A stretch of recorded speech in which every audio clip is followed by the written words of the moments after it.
Illinois sits at the crossroads of American commerce. O'Hare Airport processes more passengers than almost any hub on Earth. The Chicago Mercantile Exchange sets the global price of corn, wheat, cattle, and oil futures. The city invented the modern skyscraper, the atomic chain reaction, and the McDonald's franchise system. Yet for all its economic firepower, the families who actually hold the keys remain largely invisible to the 12 million residents who live under their influence. Today, we count down the 12 richest families in Illinois. Number 12. The Galvin family, the architects of the signal. Before smartphones, before cellular towers, before the very concept of wireless communication entered the public consciousness, there was a man named Paul Galvin standing in a small workshop on Harrison Street in Chicago. In 1928, Galvin and his brother Joseph founded the Galvin Manufacturing Corporation with a radical idea: build a radio that could operate inside an automobile. The product was branded Motorola, a portmanteau of motor and Victrola. It was an immediate success. Galvin had solved a problem nobody realized they had, and the American consumer rewarded him handsomely. Paul Galvin's son, Robert, expanded Motorola from car radios into two-way military communications during World War II, then into television sets, semiconductors, and eventually cellular phones. The company developed the first commercial handheld mobile phone in 1983. Under the Galvin family's leadership, Motorola became one of the most important technology companies of the 20th century, employing over 150,000 people at its peak and operating in virtually every country on Earth. Their patents alone formed a fortress that competitors spent decades trying to breach. The Galvin family's defining achievement was not any single product. It was the realization that communication technology would become the backbone of civilization. They positioned Motorola at the center of every major communications revolution for 6 consecutive decades. Car radios in the 1930s, military walkie-talkies in the 1940s, television in the 1950s, semiconductors in the 1960s, pagers in the 1970s, and cellular phones in the 1980s. No other company has ridden that many technological waves consecutively.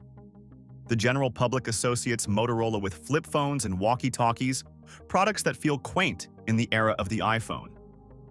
They do not realize that the Galvin family essentially built the invisible infrastructure that made modern mobile communication possible. The company was eventually split into Motorola Solutions and Motorola Mobility, with the latter sold to Google and then to Lenovo. But the Galvin family's true legacy is not a brand. It is the fact that every phone call, every text message, and every wireless data packet you send today travels on principles they commercialized from a Chicago workshop nearly a century ago. Number 11. The Duchossois family, the garage door monarchs. Craig Duchossois inherited a modest manufacturing portfolio from his father and methodically transformed it into an industrial conglomerate that most Americans interact with daily without realizing it. The crown jewel of the Duchossois group is the Chamberlain Group, the manufacturer of LiftMaster, the #1 brand of garage door openers in North America.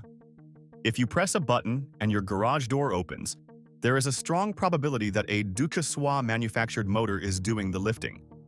The garage door opener market might sound trivial, but it is a textbook example of an embedded monopoly. LiftMaster controls an estimated 60% of the professional-grade market. Contractors install it by default. Home builders spec it into plans. Once a LiftMaster motor is mounted in a garage, homeowners replace it with the same brand out of pure inertia. The Duchossois family protected their fortune by dominating a product category so mundane that no competitor bothered to seriously challenge it. Their estimated net worth sits at approximately $3 billion. For decades, the Duchossois family also owned Arlington International Racecourse, one of the most prestigious horse racing venues in America, located in the suburbs of Chicago. In 2021, they sold the property to Churchill Downs for approximately $197 million. Churchill Downs then sold the land to the Chicago Bears as a potential site for a new NFL stadium.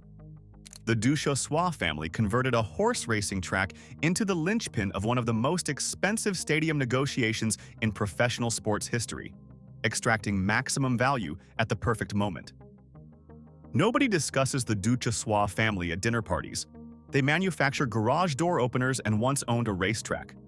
It sounds impossibly boring, but this is precisely the strategy. The family maintains near-zero public visibility while collecting revenue from a product installed in over 50 million American homes. They prove that you do not need to build a glamorous brand to build a $3 billion dynasty. You just need to own the mechanism that opens the door. Number 10. Lurie, the quiet philanthropist. Lurie's fortune did not begin with a startup pitch or a factory floor. It began with tragedy. Her husband, Robert Lurie, was a prominent Chicago real estate developer who died of cancer in 1990. Anne inherited a substantial real estate portfolio and a choice that defines her legacy. She could have simply managed the inheritance passively. Instead, she leveraged the portfolio aggressively, making astute investments in biotechnology and real estate development that multiplied her wealth into an estimated $2.4 billion. Lurie's wealth protection strategy is both simple and elegant. She diversified across asset classes that are resistant to single-sector downturns: commercial real estate, biotech venture investments, and a massive philanthropic foundation that generates social capital alongside financial returns. The Anne and Robert H. Lurie Children's Hospital of Chicago, which she funded with a $100 million gift, is one of the top pediatric hospitals in the United States. Her name is embedded in Chicago's medical and academic infrastructure at a level that cannot be easily unwound. While most billionaire philanthropists donate to existing institutions and attach their name to a wing, Anne Lurie helped fund the creation of an entirely new standalone children's hospital in downtown Chicago. The Lurie Children's Hospital opened in 2012 and was designed from the ground up to be a world-class pediatric research and treatment center. She did not renovate someone else's building. She built her own monument to children's healthcare, ensuring her family's name is associated with saving lives for generations. The public often overlooks Anne Lurie because she inherited her initial wealth rather than founding a company. This is a fundamental misreading of her story. Inheritance is common. Multiplying an inheritance into a multi-billion-dollar fortune while simultaneously becoming one of the most impactful philanthropists in Chicago history is extraordinarily rare. She turned a real estate portfolio into a healthcare and scientific research legacy that will outlast every skyscraper she owns. Number 9. Eric Lefkofsky, the Phoenix of Chicago Tech. Eric Lefkofsky is the co-founder of Groupon, a company that became the fastest-growing business in internet history when it reached $1 billion in revenue, faster than any previous company. Groupon went public in 2011 at a valuation of approximately $13 billion, making Lefkofsky a billionaire virtually overnight. But the Groupon story is not why Lefkofsky belongs on this list. The daily deals model collapsed almost as quickly as it rose, and the stock price cratered. What matters is what Lefkofsky did next. After Groupon's decline, Lefkofsky channeled his remaining capital and his hard-earned lessons about data at scale into a far more ambitious venture, Tempus AI. Founded in 2015, Tempus uses artificial intelligence and machine learning to analyze clinical and molecular data, helping oncologists make more personalized treatment decisions for cancer patients. The company has built one of the largest libraries of clinical and molecular data in the world. Tempus went public in June 2024, and Lefkofsky's net worth surged back above $3 billion. Lefkofsky's genius was not Groupon. Groupon was a market timing play that worked until it did not. His genius was recognizing that the data infrastructure skills he had built at scale for daily deals could be redirected toward a sector with infinite demand: cancer treatment. He took the wreckage of one of the most high-profile tech collapses in a decade and rebuilt it into a company that is literally helping doctors decide how to treat terminal patients. That pivot from coupons to cancer is one of the most remarkable second acts in American technology. The technology press still defines Lefkofsky by Groupon. They treat him as a cautionary tale of the daily deals bubble. They are looking at the wrong chapter. Lefkofsky is now building a company that could fundamentally alter how cancer is diagnosed and treated globally. His fortune survived a catastrophic public failure and emerged on the other side attached to one of the most socially significant AI companies in the world. The man who once sold discounted restaurant vouchers is now selling precision oncology. Number 8. The Zell family. The Grave Dancer. Sam Zell earned his nickname, the Grave Dancer, because he built his fortune by purchasing assets that everyone else had left for dead. Born in Chicago in 1941 to Polish-Jewish immigrant parents who had fled the Holocaust, Zell began buying apartment buildings while still a student at the University of Michigan. His strategy was brutally simple. Find distressed properties that others considered unsalvageable, buy them at a fraction of their replacement cost, stabilize the operations, and hold. He founded Equity Group Investments and built it into one of the largest real estate empires in the United States. Zell created Equity Residential and Equity Lifestyle Properties, two publicly traded REITs that together controlled hundreds of thousands of apartment units and manufactured housing sites across America. His genius was structuring these holdings as REITs, which gave him access to public market capital while maintaining operational control.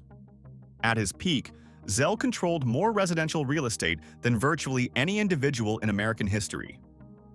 His net worth at the time of his death in May 2023 was estimated at approximately $5.4 billion.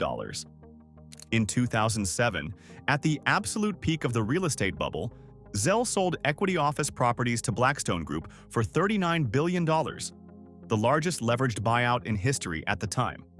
Months later, the financial crisis obliterated commercial real estate values. Zell had executed one of the most perfectly timed exits in the history of American finance. He then turned around and used some of those proceeds to purchase the Tribune Company, which owned the Chicago Tribune, Los Angeles Times, and numerous television stations. That deal went catastrophically wrong. Tribune filed for bankruptcy in 2008. Even the Grave Dancer could not dance his way out of the newspaper industry's collapse. Sam Zell is remembered for two things: the brilliant Blackstone sale and the disastrous Tribune acquisition. The public sees a contradictory figure, but Zell himself would argue there is no contradiction. His entire philosophy was buying distressed assets. Sometimes the patient recovers. Sometimes it dies. The Tribune deal failed, but it did not destroy him.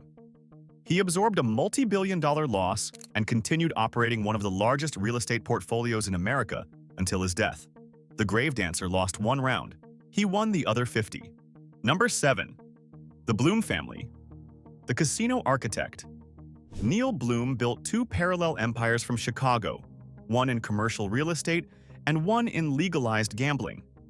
His real estate career began with JMB Realty Corporation in the 1970s, where he helped pioneer the securitization of real estate assets, essentially creating some of the financial instruments that allowed real estate to be traded like stocks. After JMB, he co-founded Walton Street Capital, a private equity real estate firm managing billions in assets. Bluhm's casino empire operates through Rush Street Gaming, which owns and operates Rivers casino locations across Illinois, Pennsylvania, and other states. Casino licenses are among the most heavily regulated and limited permits in American commerce. Once you hold a license, the government has effectively granted you a localized monopoly on gambling revenue. Bluhm accumulated multiple licenses across multiple states, creating a diversified gambling portfolio that generates hundreds of millions in annual revenue. Forbes estimates his net worth at approximately $6 billion. Bluhm positioned Rivers Casino des Plaines, located just outside Chicago near O'Hare Airport, as one of the highest-grossing casinos in the United States. When Illinois legalized casino gambling in Chicago proper, Bluhm was already the established regional operator.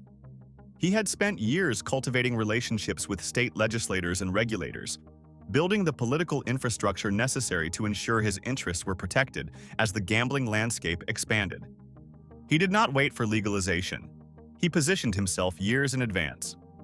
Most Chicagoans associate gambling with Las Vegas or Atlantic City.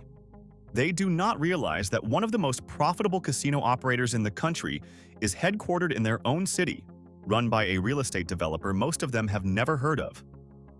Bluhm proves that the real money in gambling is not won at the table. It is made by owning the table, the building around it, the license that authorizes it, and the political relationships that protect it. Number 6. The Ricketts family. The ballpark bankers. Joe Ricketts grew up in Nebraska City, Nebraska, and in 1975 founded First Omaha Securities, a discount brokerage firm. Through a series of mergers and acquisitions, that modest brokerage evolved into TD Ameritrade, one of the largest online trading platforms in the United States. When TD Ameritrade was acquired by Charles Schwab in 2020 for approximately $22 billion, the Ricketts family's stake translated into billions in liquid capital. The Ricketts family deployed their TD Ameritrade fortune into one of the most emotionally fortified assets in American commerce, the Chicago Cubs.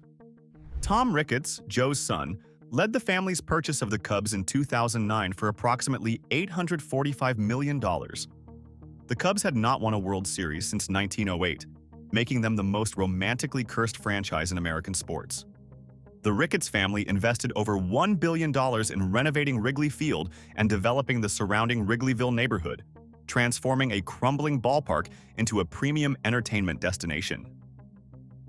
In 2016, the Chicago Cubs won the World Series for the first time in 108 years, ending the longest championship drought in North American professional sports. The cultural impact was incalculable. The Ricketts family had purchased an emotional liability and turned it into the single greatest sports redemption story in modern history. The franchise is now valued at over $4 billion, nearly 5 times what they paid for it. The championship did not just generate goodwill, it generated billions in franchise appreciation. The Ricketts family is far more politically influential than their Cubs ownership suggests. Joe Ricketts and his wife Marlene have been among the largest individual political donors in the United States, contributing tens of millions to conservative causes and candidates.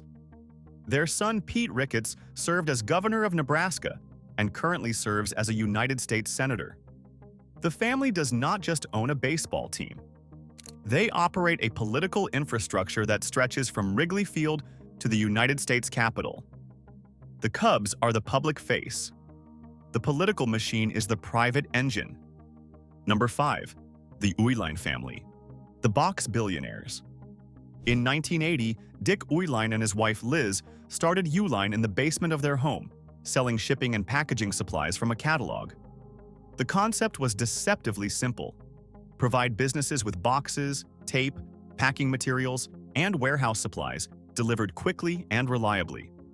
There was no proprietary technology, no revolutionary patent, no venture capital, just boxes. 45 years later, Uihlein generates over $7 billion in annual revenue and employs more than 9,000 people. Dick Uihlein's personal net worth is estimated at approximately $9.1 billion. Uihlein's competitive advantage is not the boxes themselves. It is the logistics network behind them. The company operates from 12 distribution centers strategically positioned across North America, allowing them to deliver over 41,000 products to virtually any business address within 1 to 2 days. They have built a distribution infrastructure that rivals Amazon's for a specific product niche. Competing with Uihlein means replicating a continental supply chain that took 4 decades to build. Nobody has the capital or the patience to try. The Uihlein family recognized early that their business would grow in direct proportion to the growth of e-commerce. Every package shipped by every online retailer requires boxes, tape, bubble wrap, and shipping labels. As Amazon, Shopify, and the broader e-commerce revolution exploded, Uihlein's revenue grew in lockstep. They did not need to compete in the volatile world of online retail. They simply supplied the physical packaging that made online retail possible.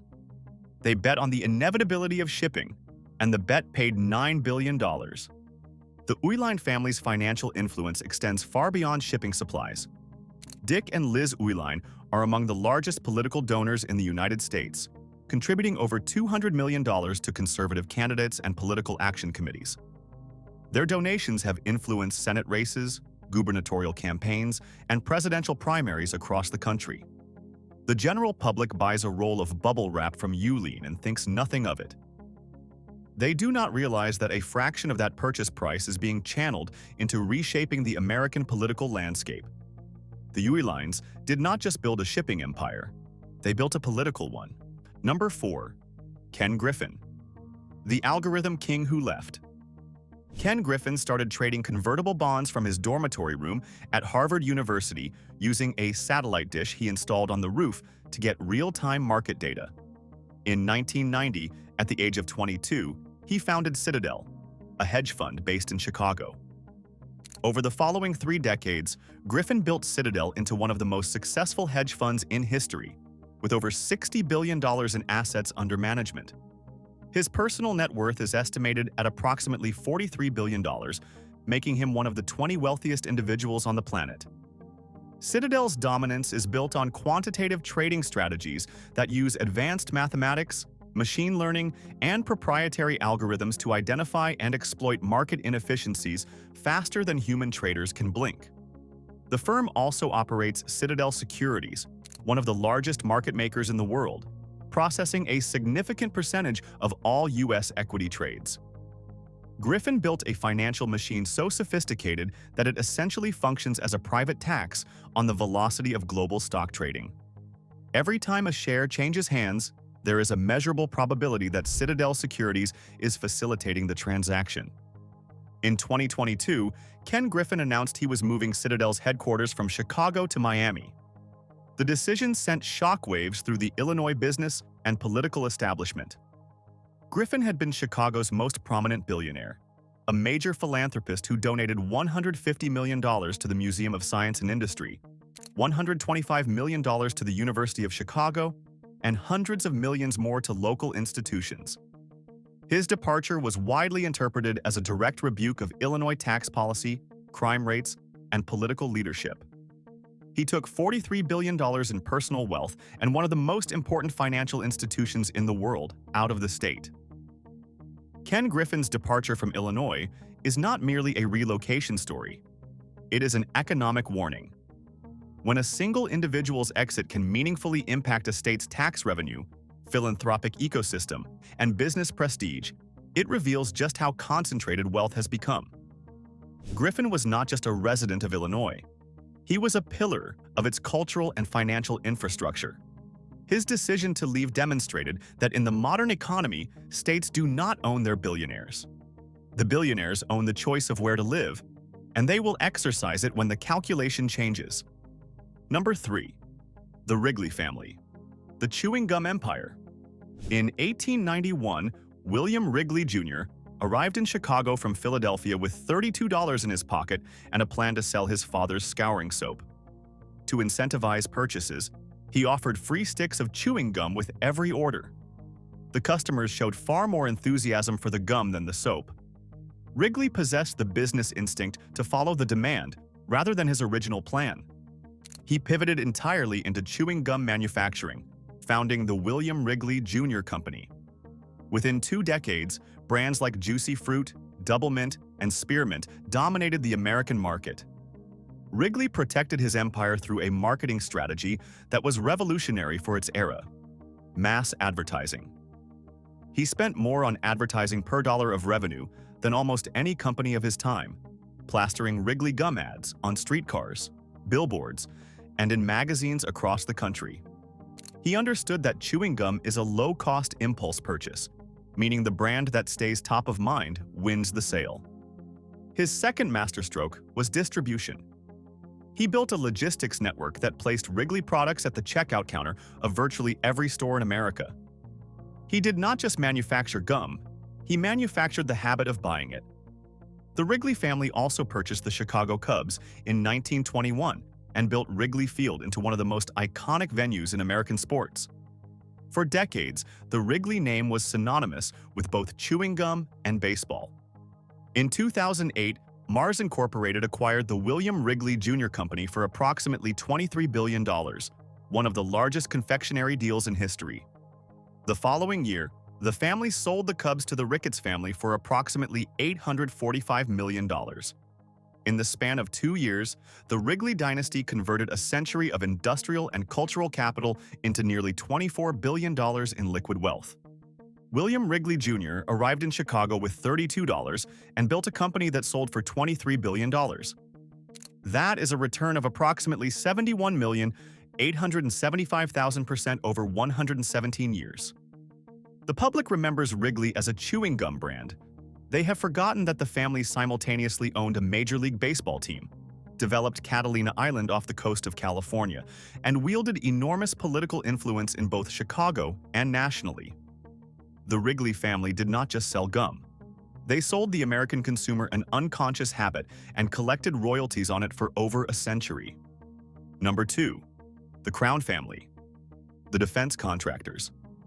Henry Crown was born Ari Krinsky in 1896 to a Lithuanian Jewish immigrant family on the west side of Chicago. He dropped out of school, changed his name, and by the age of 23 had co-founded Material Service Corporation, a company that supplied sand, gravel, and concrete to the construction industry.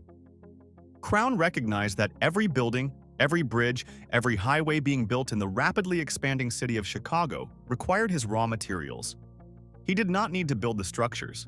He just needed to supply every contractor who did. Henry Crown used his building materials fortune to acquire a controlling stake in General Dynamics Corporation, one of the largest defense contractors in the United States.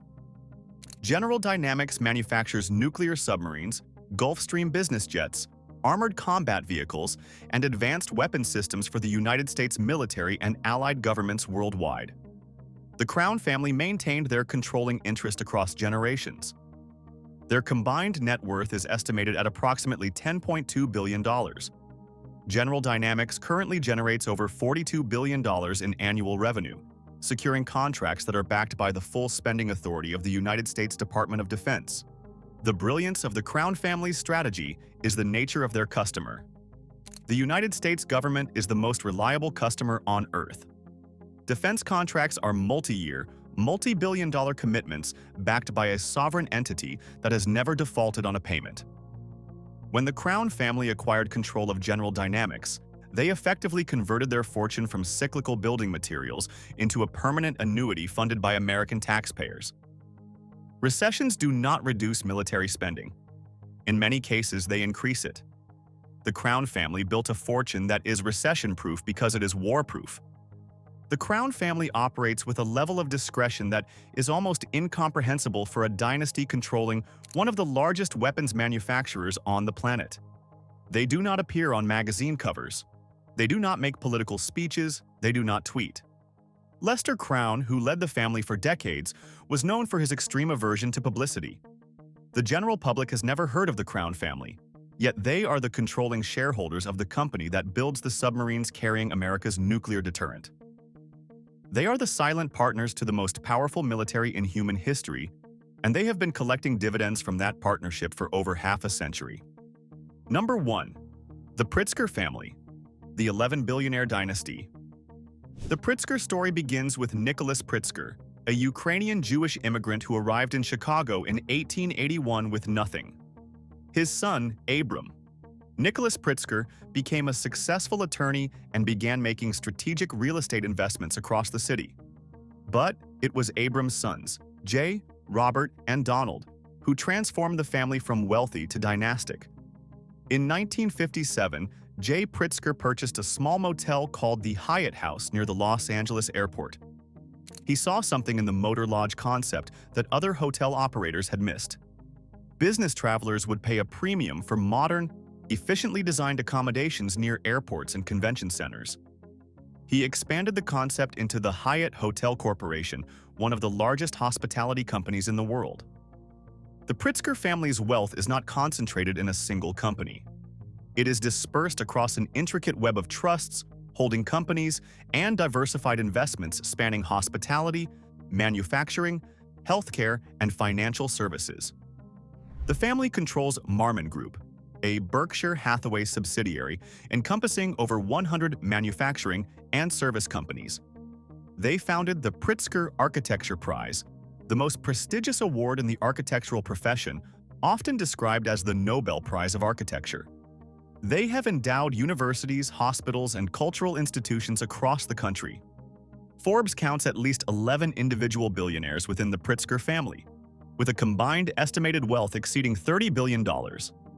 J.B. Pritzker, one of Jay's relatives, was elected governor of Illinois in 2018 and re-elected in 2022, spending over $300 million of his personal fortune on his political campaigns.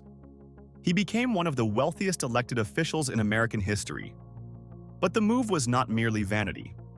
Having a family member serve as governor of the state, where your dynasty is headquartered, provides an unmatched level of access to regulatory, tax, and policy decisions that directly impact your family's financial interests.